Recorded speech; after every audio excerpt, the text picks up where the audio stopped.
And in the studio this morning, we have Solange Baptiste, who is coming from the Bureau of Standards. And on the phone line, we have the Chief Health Inspector, Sharon Martin. Good morning to both of you, ladies.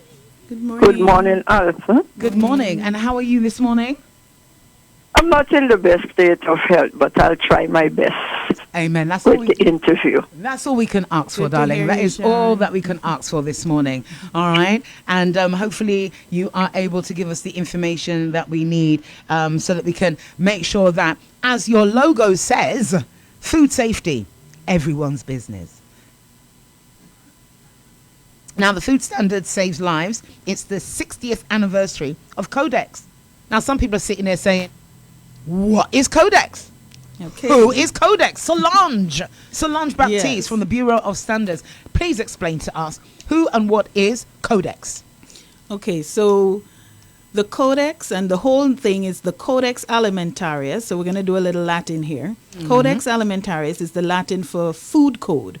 And that is an international initiative that was born out of a collaboration between the Food and Agriculture Organization and the World Health Organization of the UN, way back when. And the Commission, which is the governing body of the Codex Alimentarius, is celebrating its 60th anniversary this year. And we are celebrating is 60 years of development and promotion of food standards, food safety standards, and guidelines and codes of practices for the fair trade in food. But we are focusing, of course, on the food safety mandate, which is really the core, the heart of the work done by the Codex Alimentarius Commission. Now, why is Codex such an important body here across the region, obviously in Antigua and Barbuda? And it's not unique to us here in the Caribbean or the region, is it? Not at all. As I said, it has international representation. Unfortunately, I can't tell you exactly how many countries are members of Codex, but think about as many countries that may be members of either FAO or WHO, they may be also members of Codex Alimentarius. So you find membership from every continent and every region of the world, basically, in this decision-making body when it comes to food standards that are free for reference by any and everybody in the world once you can have that access. Now, the importance of it.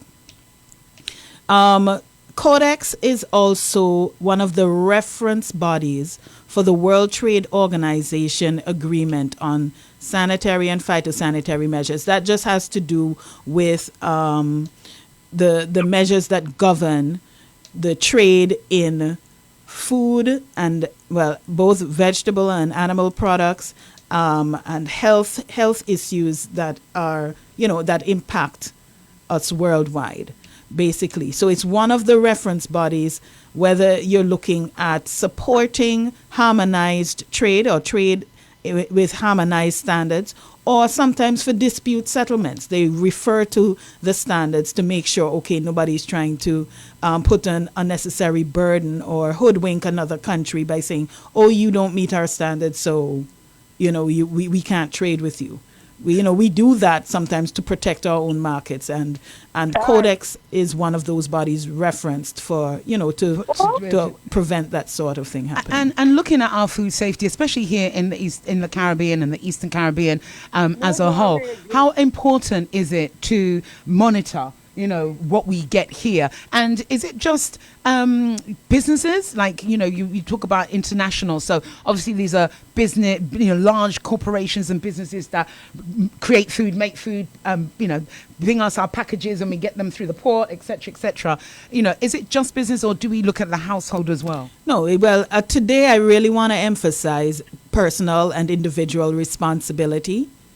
Because, of course, businesses are also made up of individuals, and it's the day-to-day, moment-by-moment decision-making for food safety that really makes an impact. But I would want Ms. Martin to comment on, to actually respond to that question. Now, good morning, Ms. Martin.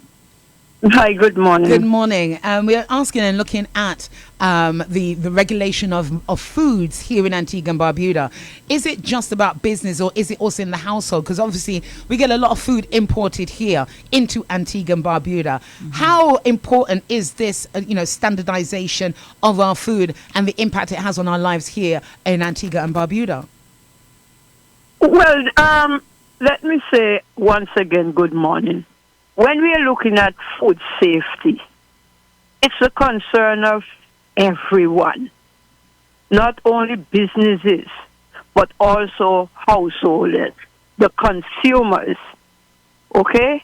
We normally carry out inspections at supermarkets, grocery shops, anywhere that sells food, even some people at the sides of the roads, they sell food. It's about safety. We have to think about safety in all areas. When we do training of food vendors, we do it locally on the 5 keys to safer food. And the reason why we have training workshops for 2 days, where we say, one, you keep the food you're preparing clean. You have to begin with washing hands. The person preparing the food have to wash with good personal hygiene to begin with, the person preparing. Clean clothing, clean utensils, pots, cutting boards, everything must be clean before use. You have to practice separating raw foods from cooked foods. Why? Raw meats have microorganisms in them. And if you already have prepared meats and it touches or come in contact with the already cooked food, you can have cross-contamination occurring. Right. We have to emphasize to people, cook foods thoroughly. Each food has its own optimal temperature that it has to reach when you're cooking. We have to keep food at the required temperature and keep them out of the temperature danger zone. So hot foods, 140 degrees Fahrenheit or 60 degrees Celsius or above. Cold foods, 45 degrees Fahrenheit or 4 degrees Celsius. And if we are reheating foods, we have to emphasize it must reach an internal temperature of 165 degrees. We also teach people to purchase their foods for consumption from a reputable source. Avoid purchasing and consuming expired foods. Whatever food they're preparing, use potable water in order to do so.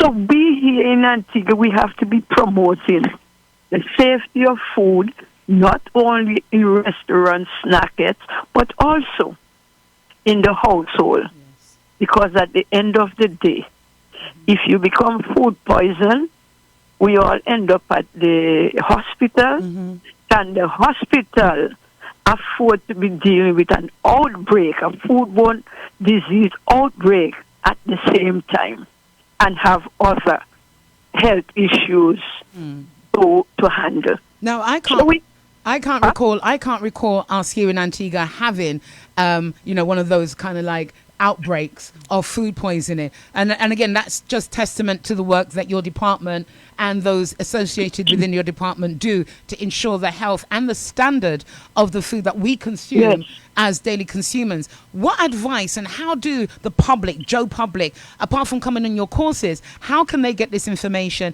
And especially when they have to ascertain where to buy good food from good individuals that are practicing all the health and safety and food safety requirements as taught by your department? Any information they need because they are uncertain, they can come to the Central Board of Health Department And any officer, including myself, would be willing, ready, and able to pass on that information to them. Tell them, don't be afraid. Just come, we are open. Come to us, ask whatever questions you would like. We even have some handouts and things of that sort we can share with them. But just come. If I like to teach people. Yes, and if I may add, I think, again, as I mentioned, today is one of those days I really want to emphasize personal responsibility. So the important thing is that we know. We have the facts, that we know what is required. If you see something, you go out to purchase food somewhere and you're not too sure if what you're experiencing is right concerning food handling and so forth, again, that is a grand opportunity to interact with our Central Board of Health personnel, and you can even call the Bureau of Standards if you know you're not sure who to speak to or whatever, and there is information that is available. I would also say to members of the public, avail yourselves and give yourself the opportunity to participate in the training sessions. Now, I know that sometimes the CBH, they may have limited space for their training sessions, but I'm sure they are willing to sometimes work with community groups, church groups, and so on. It is very important, if you're going to pour a cup of water for a public event, you need to know how you are to conduct yourself, as well as how you are to maintain a safe and healthy workspace and actual practice in pouring that cup of water. As Sharon mentioned, keep it clean. It starts with personal hygiene and the cleanliness of the environment. I deliberately said pour a cup of water because that might seem like one of the things we take for granted. Right. A very simple thing. Everyday task. But you know how much, Sharon, you can tell Ms. Bramble and the public how many different pathogens can come through water, and even if with dirty hands, etc. So Sharon, I will let you say a little more about that. Let's just keep it real and let it come home. What I'm saying, on our bodies, you know, we have like staphylococcal microorganisms. They are there. They are there on our bodies. If we go to the toilet, let's say I am having diarrhea, I don't know what is the cause. I go to the toilet, I pass my feces. In wiping, some of it rubs off on my hand. I just return to the food preparation area, prepare food, and I can cross-contaminate. So sometimes, we call it the fecal-oral route. A lot of microorganisms pass on to food through the fecal-oral route. So it is essential to wash your hands properly. You know what? Okay. You know what, Miss Martin? I Yeah. just had the most awful image, the most deplorable of images that could possibly just run the fecal matter in the fingernails and on the hands, and then going and serving food. And I'm just wondering, how many times have I eaten? Oh, You know, Alison, some of us, right? It's because in Antigua foods are overcooked. That saves us a lot. It saves us a lot. That's why we try to teach people, when you're going to the restroom as a food handler, you remove your apron. And when you finish, before you put back on that apron, you wash your hands. Because you can imagine passing the microorganisms onto the apron also, an apron that you'll be serving food in whole day. Oh, Lord. Oh, Lord. You get where I'm coming from. That's why we encourage them to come to the training program. Even if is for household preparation. Yes. Come, Right. Yes. learn. Yeah, definitely. I mean, I've done the Be food aware. handler's license, Be and aware. I am telling you, it was the 2 days. You learn a lot. You don't know Yes. everything, and as you said, and it's not just the microbiome whatever in the water. It's also in the handling of that hot water and how you hand And over the that hot food. water to another individual, etc. And the cross what your hands touching, etc. Before you go back to the next person that you're going to serve. Yes. The handling of money. You know, you talk about a lot of stuff Everything. on your course, and I would encourage people to go. And the Yeah. fact that it's free. Oh, it was free. And you know. have to make sure the water that you're using is from a reputable source. Right. Because if Free the of water doesn't have microorganisms. even what you call a residual of chlorine in it, it means the water can be heavily contaminated. Right.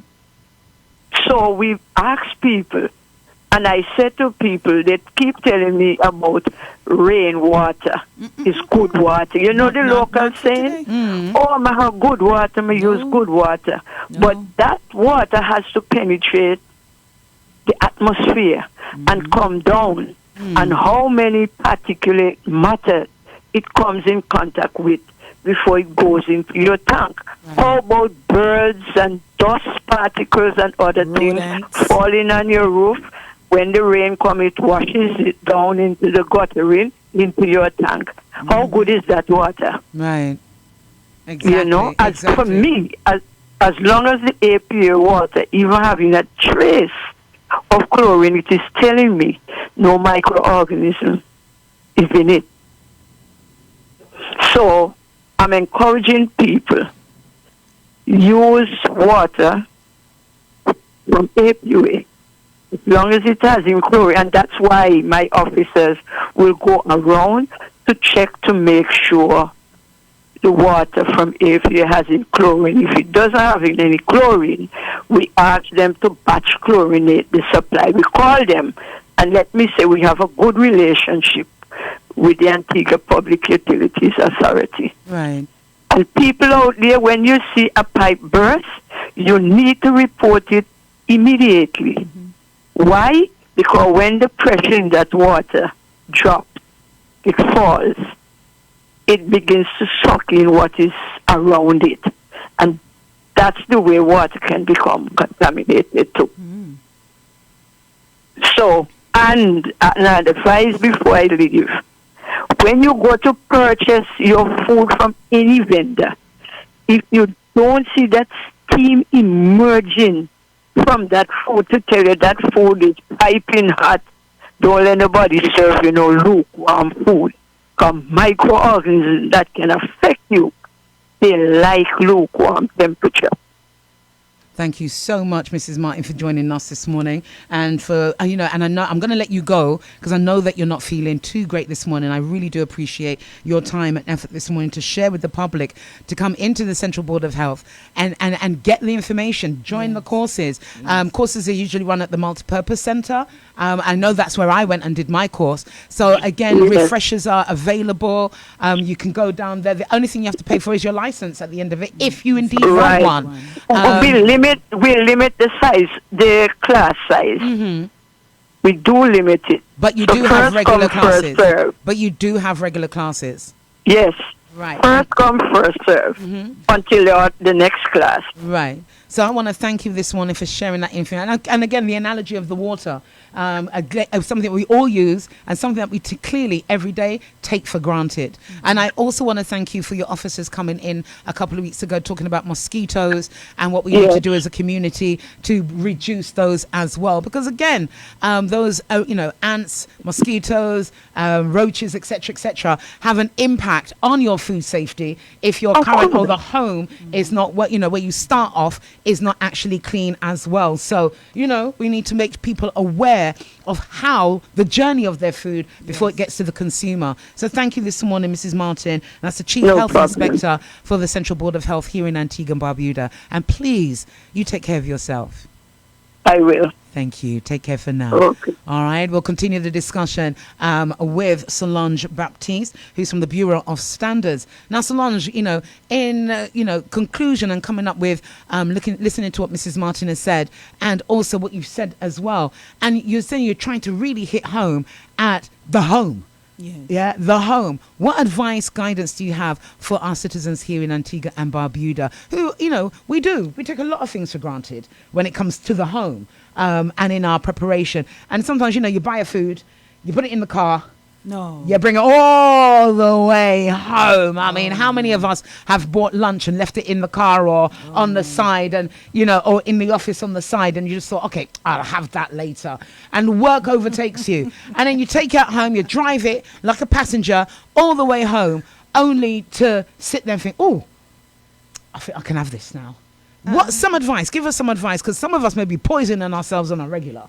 And with all due respect, I believe we have, unless you already understand some of these principles, and you would know, okay, for what I have in this plate, this is an absolute no-go zone.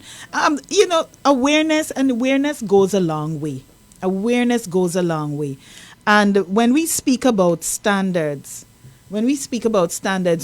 let's not just think about, the technical folk and, the regulations and so on.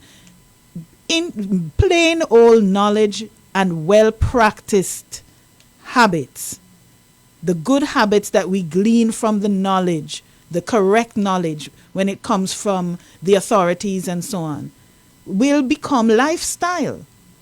And and then you pass lifestyle on to, your smallest child, if it is practiced consistently. And that is what I want to say. But, even as you drew that analogy, I was laughing because it seems like you were listening almost verbatim to the earlier interview that myself and a representative from the Department of Analytical Services did this morning. That very scenario came up.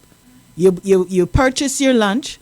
You have to rush to do something else for work. You rest it down at your desk or leave it in the car, and then it gets forgotten till the end of the workday. And especially with this heat, some people might think that because it's so hot out there, my food was kept hot enough. Oh, please don't do that. Do not do that. Do not do that. Now, this is one of the facts from food handling that we learned, that cooked food, even kept at the right temperature, and I stand to be corrected if I'm not getting it perfectly correct, but keep in mind 4 hours. Now, you go to a food vendor and you don't know exactly what time they would have finished preparing this. 4 hours doesn't start when you purchase it. You might need to factor in, okay, if they serve food from, say, 12, they may have finished sometime before, cooking it sometime before that. This is now 1:30 going on 2. You're looking at least 2 to 3 hours. Your best bet is, if you're going to have that food, have it right away. What I do sometimes, and this is my personal practice, at my office we have a fridge which has a freezer. If I purchase food for lunch, especially if I'm not, if for whatever reason I don't need to have the food at that point, or I consume a portion and I'm leaving back a portion, I stick it straight in the freezer. I don't put it in the fridge. I put it in the freezer, because my concern is I don't know exactly what time the preparation was completed, and so that it doesn't deteriorate, because it's now existing in the temperature danger zone, that it's not, I don't have one of those warming equipment that's going to keep it to over 140 degrees Fahrenheit. I don't have that, to keep it at a right temperature. And so the best bet for me is to cool it as quickly and as absolutely as possible by sticking it in the freezer. You don't have that. We really need to be aware. We need to be aware of certain little facts that we can use to help ourselves. And I was glad that Sharon made that point about when persons are serving food. Now, it's a little touch and go for us, but you see that time frame, that 4 hour time frame, and we would want to use that, I guess, in exercising our discretion and so on, but be very careful. Let us not be afraid to report mishandling of food if we suspect it. And I say suspect because, again, we may not know perfectly. We may just suspect something, but it gives our food safety personnel, the CBH personnel, an opportunity to go check it out, to see, what's happening or not, or what the practices are at this location or that. And let us not be cagey about it. If the food vendor is your personal friend, pull them aside and speak sternly to them. Let them know, I notice some things that is not right. You don't do it in front of the clients, but, take the opportunity to be the best friend you can be. And let them know that what you see it's not adding up. It's not adding up. It's not good. It could set them up for failure. Let's be real about it. At the end of the day, what we practice, it takes a while sometimes to replace bad habits with good habits, but that is that's what the real positive change is about. Well, you're making me think about it because I'm often, guilty of having food in my car and then taking that home. And the other thing I'm guilty of is that when I get to my grandchildren, aye, and they see my food container. Oh, they want. And they want. Yeah. And I'm granny. Yes. I'm going to give. Right. And the next, and don't get me wrong, no one has been sick. I have to say, thank God. I don't know. Because it could be that the next day they didn't, because it could be because of me. I don't know. I'm not going to say categorically that they've not been sick, but not something that's been like, oh my God, they're vomiting and all that kind of stuff. No. But you're making me think, like, Alison, you need to be careful. If you can't find a fridge, to put it in the freezer to make it cold, it looks like it's going to be dog food. And that's probably the safest. It may need to be. It may need to be. Because as you said, you don't know how long it took them when the preparation was finished, how long when it was cooked, in order for your time now. And as I said, you might get it at 1. By the time you look around, it's 3, 4 o'clock. Yeah. You're sitting there, it's sitting there, you're looking at each other, and you're like, oh, I'll take you home. Not knowing the dangers that are crawling between the plastic or the cellophane or whatever you want to call the container, the cardboard, and the food itself. Right. The sweating, the warmth. How many times have oh my gosh, I've opened the container only to find it condensating. Right. And in that condensation, there could be Mrs. Martin. Oh my gosh. Of food pathogens. Oh my gosh. Mrs. Martin, you're making me look at food differently this morning. And you as well, Solange. I want to point out something else, though, in the whole idea of food standards. Now, as we speak, there are CBH teams at 2 of our supermarket areas, over at Chase and at, I think, Cospro, doing what we call a mock supermarket. And that is to educate customers who are walking up as to how to make safe purchases within, the supermarket setting. This, I believe, would not only be prepackaged for prepackaged foods where you're going to be checking on your date markings. Very important. Very, very important. Your date markings, looking at and understanding what is best before, what is expiry, what is when things are put on sale because they're approaching expiry. That now gives you an idea of, okay, if I purchase this today, I have X amount of time to use it. Not because I purchased it today means I can keep it for 6 months. Right? So just a number of things to be aware of. You don't try not to purchase things in dented cans, because the cans have a coating on the inside. If it becomes dented, that coating may be cracked, and then the food compromised. So there are different things to be considered. There's a lot to learn, and there are a lot of things that can really help.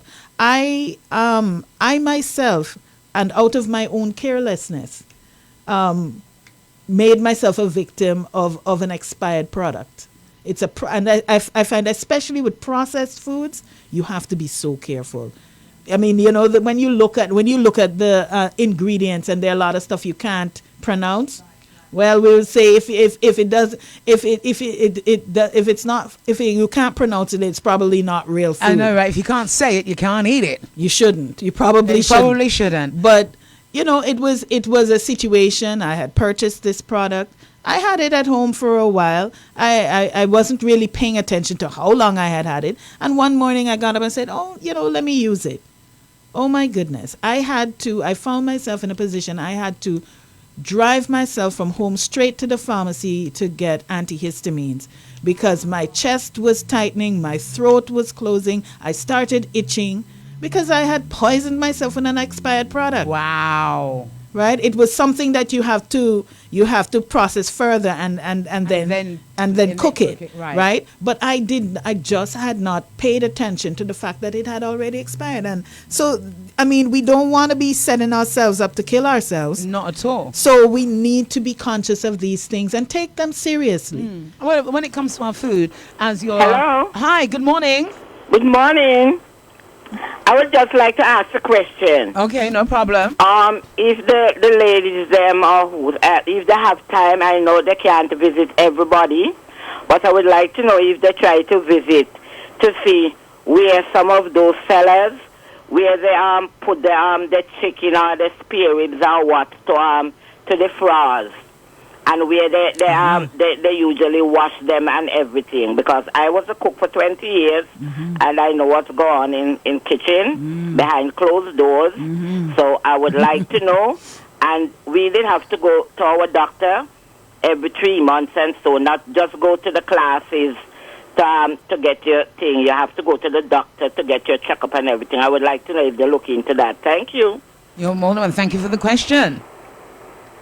Right, there we have it. You got a question there. That's from Mama Cole over there in Parham Town. So she's talking about working in these establishments and watching people defrost their meats that they're going to use, and the conditions where they actually defrosted in the sense of defrosting to preparation, etc.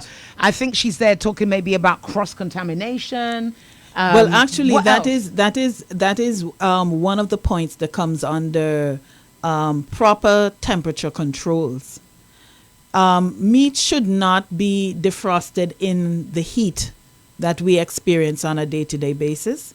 So, for example, part of that same food handling training, we would be told that you should not defrost your meat on the kitchen counter, right?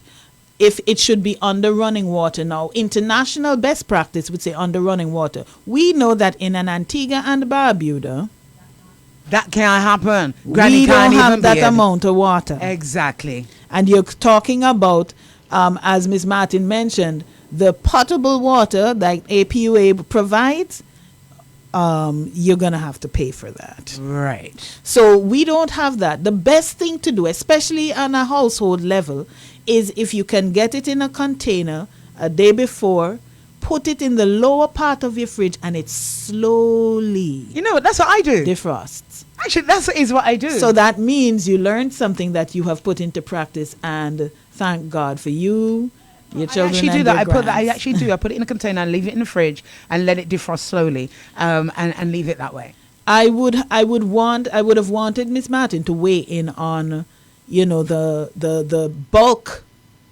preparation and what should happen and so forth, as to what should really happen with that. And I dare say the caller, is experienced and would have, had, as she mentioned, what had to happen, what had to obtain in terms of best practice, in terms of even in terms of herself as a food handler, what she had to do. And this is normally in industry best practice, that your staff would have regular checkups to make sure nobody's carrying any, things like hepatitis and so on that could, through some slip, get into, contaminate foods that are being handled. Is it something that we are seeing here in Antigua and Barbuda then, along with the food handler's license and all the different courses? Are we in the employment arena now? Are we looking at those that are, around the food that we consume? Are they being made, or is it a voluntary thing that you go to the doctor every 3 months to get those checkups? I don't know from a regulatory standpoint. Again, I don't really know exactly what is required, but I know that for many establishments, that might be part and parcel of their internal requirements. So, for example, I'm not trying to put anybody on a spot, but off the bat, the folks at, say, Goddard Catering that prepare food for international flights and so on, I think would be an excellent resource to speak to what happens internally, or what the best practices are, especially when you're dealing with an international clientele, because you're not just talking about what you do locally, but you're talking about making sure that airlines are not going to come knocking to ask you, what did you do with the food that got our passengers ill, right? So it would be a good conversation to get those resource persons in, if we could at some point. That would, I think, really help to shed some light on what some of the best practices are with the bulk preparation and handling of foods. Well, hopefully we can get that done, as I said, and as the slogan says, food safety, everyone's business. And I definitely want to thank you, Solange Baptiste, and I also want to thank the Chief Health Inspector, Sharon Martin, for joining us this morning to talk about this. It's something that we take for granted. We do. Or we take for granted until we become sick.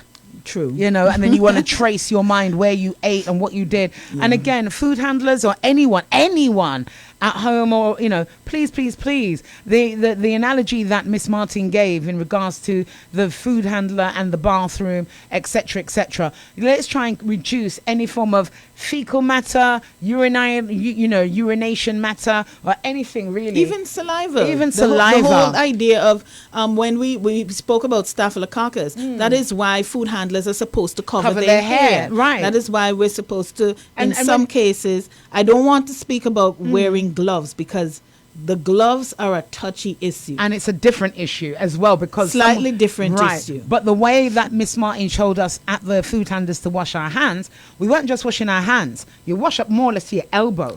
Right. And you wash, and there's a way of doing the washing to ensure that you're getting in all the creases, etc. Many of us, we should remember all of this, even coming out of a COVID era. And you should have your own personal little brush to scrub your fingers, because you don't want the matter from somebody else's fingers going on yours. So a little personal hand brush to scrub underneath your fingernails. Just so. And as you say, Solange, we just come out of. Well, we're not even out of COVID. No, we're not. No, we're not. But we're back to wearing the masks. Heat of it, I should say. Exactly. We should be back to making sure our sanitizers are filled up, because trust me, even walking around my building, to top back up. We need to top up. We need to top up. Making sure that water is available. Yes. To be able to facilitate the washing, etc. We also need to be mindful of ourselves and where we go to purchase food, etc. I want to thank you, Solange Baptiste, for joining us, and I really do hope that I can get you both, especially when Sharon is better and feeling back on top of the world, that she can come in and maybe get some of them geezers from the bulk industry. And when you're doing it on that large size, like supplying food for British Airways and Caribbean Airlines, etc., that we can then focus on the home, small business and business here in Antigua and Barbuda, in preparation of lunches for children, etc., because everybody eats. It's the one thing we all do. No, it's not actually. Yeah, it's one of the things that we all do. There are other things that we all do, but I'll leave that till later. But I want to thank you both for joining me this morning on 97.1 FM. It's been a pleasure. It has been a pleasure. I've learned a lot this morning. Codex, the body that sets food standards, not just here in Antigua and Barbuda, but across the globe.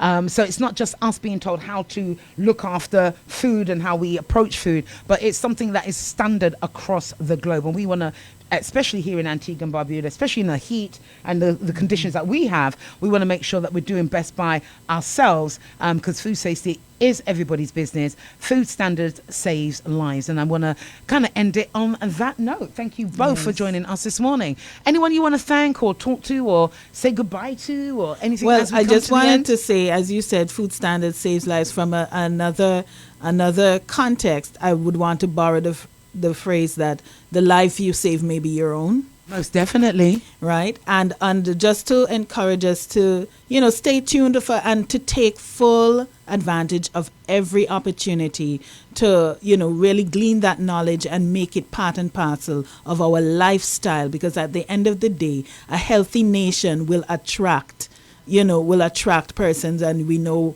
we want persons to feel really free to come and spend their money with us. So most definitely. And I tell you what, they should have you in tourism. I think that should be your other leg. You peg that one as well, because it definitely it is everybody's, not just tourism, but everything. It health starts at home. Charity begins at home. Most definitely, it is everybody's business. And again, I want to thank you both for joining us from the Bureau of Standards and also from the Central Board of Health, the Chief Health Inspector Sharon Martin, and also we've had Solange Baptiste. Thank you. My pleasure, and looking forward to coming back. Oh, most definitely. And make sure you have a lovely day and enjoy your lunch, because it's nearly that time. It's nearly lunchtime. It is. I got people now looking like, oh, we're going to be careful this time. From Wednesday, this hump day. No, just enjoy your lunch. Try and have it right away. And eat it right away. And you know what? That's something that I need to take that advice as well. And so this morning, it is 11:48 right here on 97.1 FM with me, Ali B. What are we doing this morning? Trevor has just come into the studio. Sure, he's come to remind us about something. And it says, good morning, Alison, and all the listeners online. Just checking in. Good morning to South Florida. And thank you for checking in with us. Mary says, hello, hi, hello, Alison. How are you? How are you doing? I am great. Thanks to God. Amen. Good morning to everyone and blessings to all. Thank you, sweetheart. I am blessed. Lynette says, a wonderful day to you, Alison, and love always. Love you too, baby. Yeah. Jarrod the radiator, hotter fire. He's cool. He's stoked. He's happy. And we've also got Pat says, don't buy processed food. It's bad for your health. And with that definitely in mind, I want to thank the ladies all this morning from what's her name? Shana Nick Michelle from Charity Dublin, also Sharon Martin, and I keep Solange Baptiste. Why do I keep forgetting their name? Solange. All right. You're locked into 97.1 FM with me, Ali B.